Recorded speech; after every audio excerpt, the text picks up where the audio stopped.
Vətən müharibəsində qazanılmış qələbə Vətəndaş Cəmiyyəti İnstitutunun nümayəndəsi olaraq bizim çiynimizə, üzərimizə önəmli bir məsuliyyət qoymuşdu və bu məsuliyyəti biz sevərək, çox böyük məmnuniyyətlə yerinə yetiririk. Qarabağımızın işğaldan azad edilmiş ərazilərdə layihələr həyata keçiririk. Laçında, Zəngilanda, Cəbrayılda, Füzulidə və bugün də Xankəndindəyik, bu möhtəşəm forumdayıq. Bu əslində qələbə ruhunun qorunması deməkdir.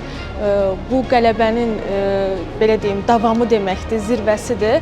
Həmçinin qələbə ruhunun qorunması ilə yanaşı forumda keçirilən panel müzakirələri qeyri-hökumət təşkilatları nümayəndələrinin maariflənməsinə də xidmət edir ki, hər bir nümayəndənin, hər bir belə deyim, QHT rəhbərinin, sədrinin maariflənməsi onlarla, yüzlərlə, minlərlə vətəndaşın maariflənməsi deməkdir.